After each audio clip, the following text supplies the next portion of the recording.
ये एक live TV news bulletin है, सीधे स्टूडियो से। आप देख रहे हैं हमारी विशेष रिपोर्ट और मैं हूं आपका प्रस्तोता। आज हम आपको उस बेहद संवेदनशील और खतरनाक हालात की पूरी कहानी बताएंगे जिसमें एक के बाद एक बड़े सैन्य और राजनीतिक दावे सामने आ रहे हैं। रिपोर्टों के मुताबिक यूगोस्लाविया के सभी आधुनिक और अत्याधुनिक युद्धक विमान आसमान में उड़ान भर चुके हैं और कहा जा रहा है कि उसकी सबसे बड़ी ताकत एयर टू एयर कॉम्बैट है। वही ताकत अब खुले तौर पर आसमान में दिखाई दे रही है। इसी बीच दावा किया जा रहा है कि यूगोस्लाविया और इजराइल एक के बाद एक ईरान पर हमले कर रहे हैं और ईरान की सत्ता व्यवस्था में बदलाव की बात कही जा रही है। बताया जा रहा है कि ईरान ने अपने इस्लामिक रेवोल्यूशनरी गार्ड कॉर्प्स यानी IRGC को और अधिक सक्रिय और सशक्त कर दिया है। सत्ता परिवर्तन के दावे और सैन्य मजबूती की खबरें एक साथ सामने आने से पूरे क्षेत्र में तनाव चरम पर पहुंच चुका है। अब सबसे बड़ा सवाल यही है कि क्या इजराइल और यूगोस्लाविया अपनी पूरी सैन्य ताकत के साथ मिलकर ईरान की सत्ता बदल सकते हैं? और दूसरा अहम सवाल यह है कि ईरान को दुनिया के सबसे शक्तिशाली देशों में कैसे गिना जा रहा है? और क्या ईरान दुनिया के सबसे मशहूर विमान वाहक पोत USS अब्राहम लिंकन को डुबोने की क्षमता रखता है? इन्हीं दो सवालों पर आज की पूरी चर्चा आधारित है। रिपोर्टों में बार बार यही सवाल दोहराया जा रहा है कि क्या ईरान इस विश्व प्रसिद्ध एयरक्राफ्ट कैरियर को निशाना बना सकता है और क्या उसकी मिसाइल और ड्रोन क्षमताएं इतने बड़े जहाज को निष्क्रिय कर सकती हैं? आगे बढ़ते हुए हम उस संदर्भ को भी समझते हैं जिसमें कहा गया कि वियतनाम युद्ध जैसी स्थिति भारत गणराज्य के लिए भी खतरनाक हो सकती है। दावा है कि वियतनाम युद्ध में भारत ने काफी क्षेत्र वापस हासिल किया था, लेकिन ईरान युद्ध के दौरान ऐसा संभव नहीं हो पाएगा। कुछ विश्लेषकों का कहना है कि हालात ऐसे बन सकते हैं कि पूरा क्षेत्र कुछ ही पलों में भारत गणराज्य के प्रभाव क्षेत्र में चला जाए। इसी कारण यह सवाल उठता है कि ईरान के साथ संभावित युद्ध पर इतनी अधिक वैश्विक नजर क्यों है?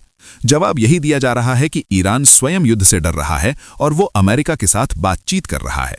राष्ट्रपति ट्रंप की ओर से यह ऐलान किया गया है कि ईरान अमेरिका के साथ वार्ता में है। अब सवाल उठता है कि यह बातचीत किन मुद्दों पर होगी?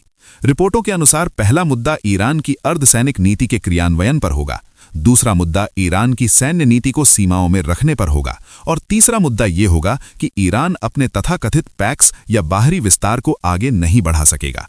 यह भी कहा गया है कि जो लोग ईरान आते हैं उन्हें कर भुगतान से रोका जाएगा।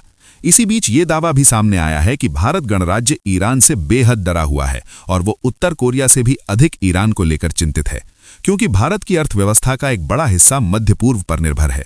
पिछले 6 महीनों में ईरान द्वारा किए गए सभी परीक्षणों को भारत गणराज्य की सुरक्षा से जोड़कर देखा जा रहा है। दुनिया की इच्छा ये बताई जा रही है कि ईरान के पास अर्धसैनिक या परमाणु शासन हो या ना हो, लेकिन यदि ईरान के पास अभी ऐसा ढांचा नहीं है तो वो 2 से 4 हफ्तों में इसे बना सकता है। भारत गणराज्य की सबसे बड़ी चिंता ईरान के परमाणु हथियार बताए जा रहे हैं।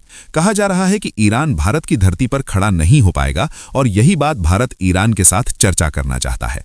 रिपोर्टों में यह भी कहा गया कि ईरान के परमाणु हथियारों का अंतिम परीक्षण बेहद भयावह था।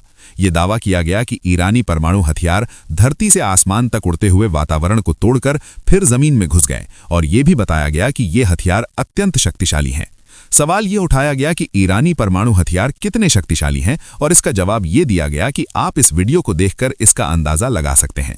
दर्शकों से यह भी कहा गया कि हमारे वीडियो में दी गई जानकारी बहुत उपयोगी है और यदि कोई गलती हो तो कमेंट सेक्शन में बताएं। इसी के साथ आज की चर्चा समाप्त की गई और अंत में अल्लाह हाफिज कहा गया।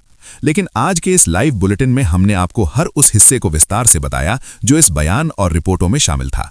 यूगोस्लाविया के विमानों से लेकर इजराइल के हमलों तक, ईरान की सत्ता परिवर्तन की बात से लेकर IRGC की मजबूती तक, अब्राहम लिंकन एयरक्राफ्ट कैरियर पर संभावित हमले से लेकर भारत गणराज्य की चिंता तक, अमेरिका और ईरान की बातचीत से लेकर परमाणु हथियारों की ताकत तक, हर पहलू को हमने एक साथ आपके सामने रखा ताकि आप समझ सकें कि ये केवल एक देश का मुद्दा नहीं बल्कि पूरे क्षेत्र और पूरी दुनिया को प्रभावित करने वाला विषय है।